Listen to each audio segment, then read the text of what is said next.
from this month, when you collect salary or when you collect some profit, whatever it is, or just someone just decides to bless you, as you hold that money, I want you to remember the law of increase. Increase is not just something you do through business. It is a law that what you are holding in your hand, there is seed and there is bread. There is a part of it that is for tomorrow, and there is a part of it that is for today. You must be honest enough to be fair on yourself with the bread that is for today, but you must also be disciplined enough to allow the one that should get into tomorrow to get tomorrow. Let me tell you this: if you were to meet your accountant and ask him, please, I need a total of every money that has entered my bank account from when I opened it, you will repent for 1 year for the kind of wastage. You will sit down and say, I can't imagine that 100 million has passed through this account, 1 billion has passed through this account, but no house, no car, no education. Where did it go to? I will tell you, you ate both seed and bread. Is God speaking to us? Don't say, Apostle, all that I earn is just 50,000. What will it do? Every seed is small. There is no seed that is a tree. There is no seed that is as big as my hand.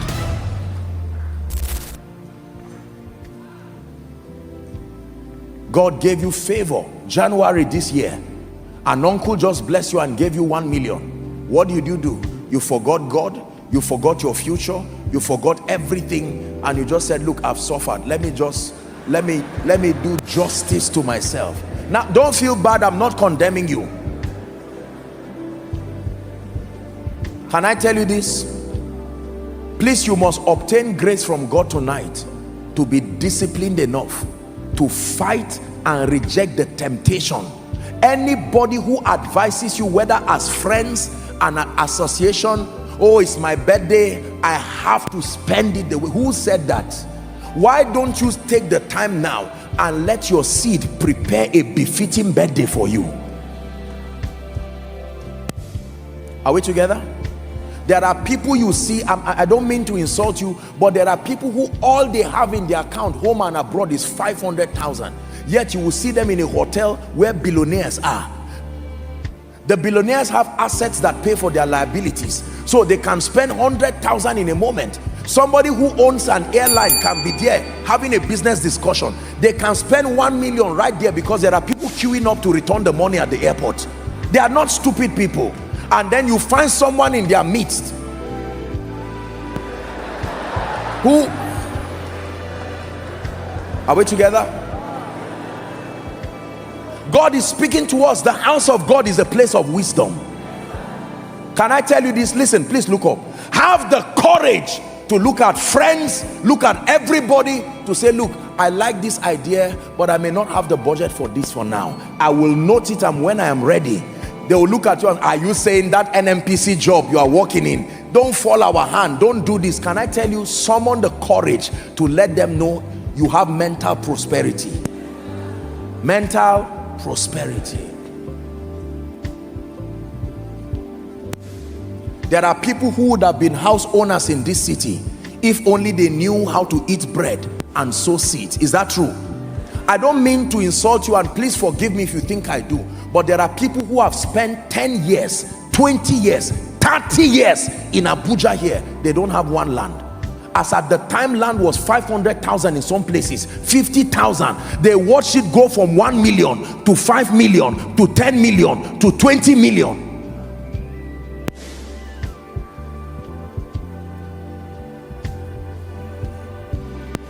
There are people today, as at the time they got their houses, the surrounding lands were less than maybe 1 million. They watch people come, and today the only thing they have is a little, maybe half plot, and they had the money. How about people who can borrow 10 million or 20 million or 40 million to buy a Jeep and be paying it with salary, and then somebody now comes to hit that Jeep and they tell you the shock absorber alone will buy you keke napep? Are you seeing the mistakes that we're making? Please take seriously what I'm saying.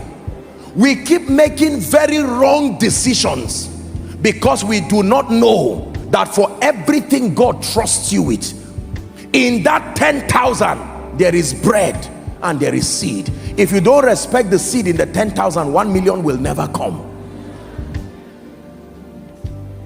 Is someone learning? For some of us, by reason of this message, you will go and open an account like I teach the students and refuse to collect the ATM from the bank. Let that be the account where your seed. Apostle, what do I do with it? Just make sure it is there first. Don't worry about what to do with it. Many of us have had the privilege. Do you know there are people in this nation who have had the honor and the privilege of meeting others who said, look, my house is valued at 30 million, but I'm relocating to America. If you have 5 million, take. And they could not take an offer because all the seeds God said keep, because of these days of favor, you ignored it and you were eating it. And now a house of 30 million that will be given to you 5 million, but because you ate both bread and seed. Can I tell you this? Don't regret the mistakes you made yesterday. Start now. Make up your mind and discipline yourself to start now. For everything God gives you, every financial resource God gives you, there is bread and there is seed. Are we together? Bread is for today, seed is for tomorrow. Practice savings. Practice savings. When God blesses you, take out your tithe. Believe in tithing. 10%, and then take out your seed. Many people recommend 20% of whatever you have so that you save it. I told the School of Ministry students, you can save 20% of your income if you have time. What is pursuing you is what determines how you run. Is that true? If a chicken is pursuing you, you can run carelessly, but if a lion is pursuing you, you will run with the energy of an athlete. So if you know you have made mistakes and now at age 40 you are saving 20% of your income, you will not go far. When you are talking to a child of 13, 14 years, you can tell him to start saving 10, 20%. But I'm telling you, if you really want to make progress financially, you must practice the law of increase and then learn to save. Save. There are two basic reasons why we save. Number one, for emergencies. Number two, for investment. Write it down. In another series, we'll take our time to deal with it. There are only two reasons why we save money. Number one, for emergencies. Number two, for investments. By the way, you may want to write this down. The only way money multiplies is through investments. There is no other way. The only way money multiplies is through investments. What is investment? Acquisition of assets. That is for another series. Wealthy people never take on any liability and expenditure until they can show the assets that will pay for it. They spend their lives acquiring the assets that pay for their liabilities. So when you meet a wealthy man and you say, Daddy, I want to celebrate birthday, he will not just carry 1 million and give you. He will check from all his investments which one will pay for that liability. If there is no investment that pays for it, he will be patient. That is the economy of the wealthy. The only way money grows, ladies and gentlemen, please hear me, investments. In another series, we may not have time to teach that now, but it is important for you to know that the law of increase is very important. You need to experience increase, not just the arrival of financial resources. Almost everybody here with decent planning, no matter what level, you can put something together while you are praying. Lord, open doors of favor for me. But then you are practicing your savings and you are putting something down. God can now open a door for you, and then you have abundant financial resources. Every time you spend everything you have, know that your future is crying. Every time you spend everything you have, you just punished your future. Practice frugality, the absence of wastage. justifiable expenditures. Be frugal, especially where you are rising. There are people who can afford to be, quite luxurious with their lives because they have paid the price to build systems that can replenish. Where you are starting and where you are rising, you must be frugal. Can I be honest with you? You know that you are really making progress financially when people underestimate your real worth, because you reduce yourself many levels below your true worth so that you can grow.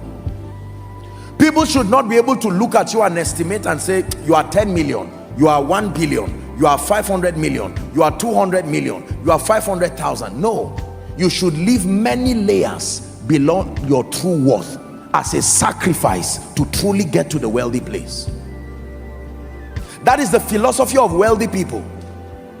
A man may be a millionaire and yet you still see him living a modest life, being frugal. The day you see him acting as if he's a millionaire, he has become a billionaire since.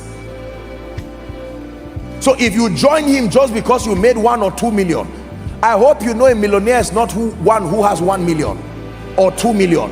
No, a millionaire is one who has relationships that can maintain that level, intelligence that can maintain that level, systems and structures that can replenish at that level, and then financial resources that is at least 10 million. If not, you are not a millionaire. So you see all this philosophy of 1 million or 1.5, and we say we are millionaires, then we say we have made it, and then we crash back to 100,000 again as a punishment for not learning. We start again and we repeat the same mistake.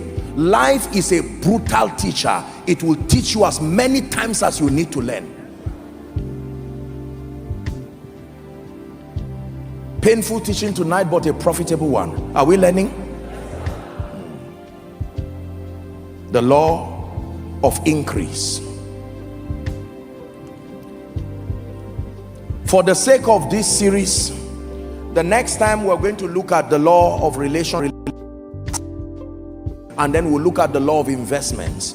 And you'll be learning that investment is not just about money. Like prosperity, there are 5 levels of investment: spiritual investment, mental investment, investment in your body, and financial investment. And then we'll be learning how to store wealth. It's one thing to have so much, but you must know how to store it. The Bible says strong men retain wealth. There are people who have risen to 1 billion, billions, and 10 years after they crash back to the point that they cannot bring 200,000. It's a terrible life. That's not God's design for us. It is the reason why in Africa we do not perpetuate wealth, because it starts and ends with us. You start from 0 naira, you rise to 1 billion. By the end of your life, you're on -1. Your children start, they balance up that to 0 and start again. It's not supposed to be so. The Bible says a good man leaveth an inheritance for his children's children, not his children. You must be 2 generations ahead. That's how you measure your success. Thanks for watching the Money Lens. Remember, wealth isn't luck, it's knowledge in motion. If today's video inspired you, hit the like button, share with someone who needs it, and subscribe so you never miss the next strategy for smarter living and earning. See you in the next one.